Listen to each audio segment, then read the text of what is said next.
Olá pessoal, hoje nós vamos falar de Álvaro de Campos, o heterônimo também de Fernando Pessoa.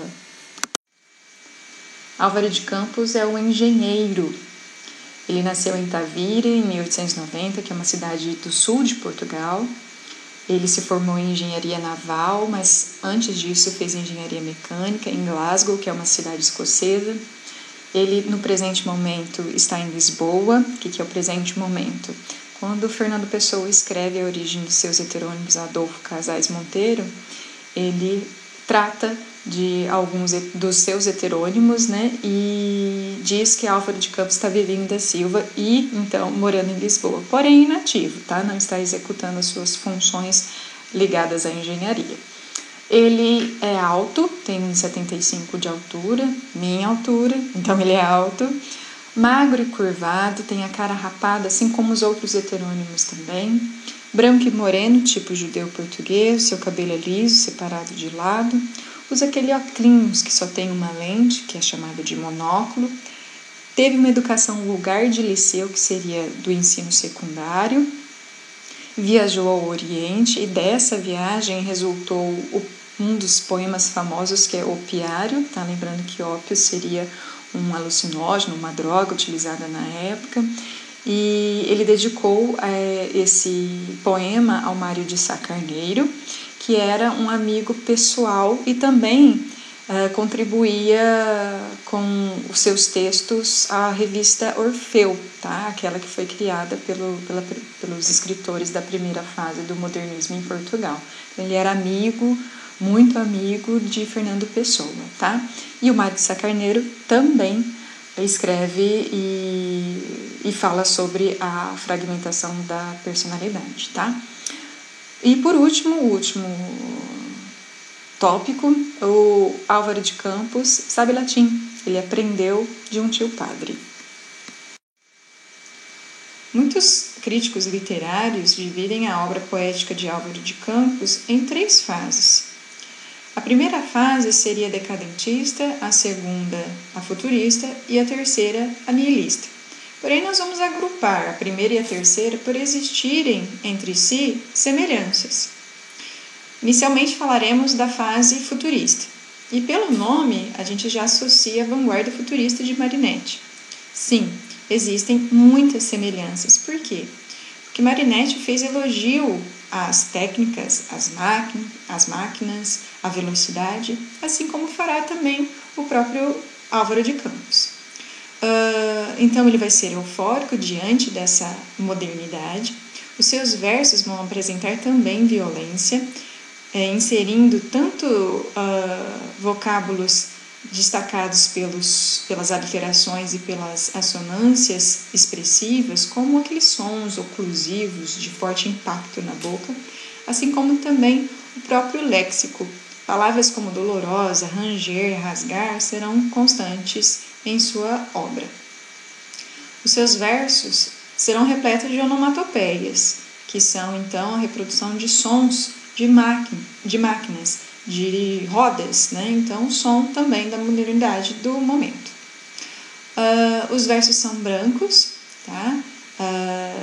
Isso quer dizer que eles não possuem rima. E quando eu menciono que os versos são livres, entendam também como longos, bem longos.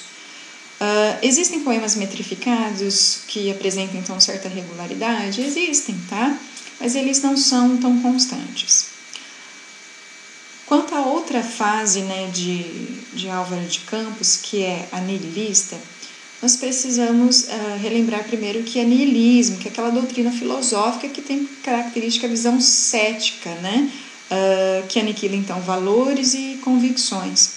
Uma postura pessimista e crítica diante das situações, tá? Tanto de qualquer situação, especialmente referente à realidade.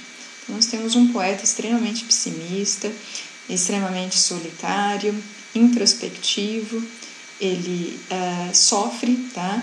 Sofre solidão, ele sofre frustrações, ele está cansado, ele também é desconectado da sociedade, então é um indivíduo que não consegue encontrar relações com a sociedade do seu tempo. Ele tece críticas em relação principalmente à falsidade das pessoas daquela época que o rodeiam.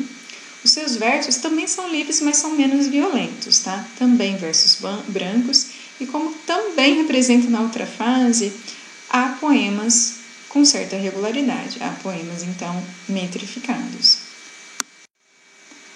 Na carta que Fernando Pessoa escreve a Adolfo Casais Monteiro, ele explica a criação dos seus heterônimos. E os trechos selecionados neste slide, eles denunciam a criação do Álvaro de Campos. Os 4 últimos eu já mencionei, os 2 primeiros a gente vê uma certa subjetividade relacionada então à criação desse heterônimo. Fernando Pessoa diz que colocou em Álvaro de Campos toda a emoção que ele não dava nem a si mesmo e nem à vida. E ele também diz que escreveu Ode Triunfal de Álvaro de Campos, um dos poemas famosos dele, num jato e a máquina de escrever. Isso quer dizer que foi sem interrupção e nem emenda. Ode Triunfal, como seu próprio nome já diz, ele se caracteriza por ser um poema de elogio à modernidade. Então ele concede aqui a visão de que a modernidade da época é extrema e ansiada pelo eu lírico, tanto é que ele deseja ser como os elementos modernos. Vocês podem ver que ele gostaria de ser completo como uma máquina, ele gostaria de ir na vida triunfante como um automóvel último modelo, tá? Então existe esse elogio aí a essa nova realidade. E também existe no primeiro verso destacado aí uma onomatopeia que remete ao som das rodas, das engrenagens. E há vários versos também com sinais de exclamação no final. Isso quer dizer que ele mostra muito bem esse sentimento de grande êxtase diante da realidade. Lisboa Revisitada é um dos poemas também famosos de Álvaro de Campos. Nele fala-se sobre a anulação do eu lírico, a anulação de si. Ele, inclusive, diz que a conclusão é morrer.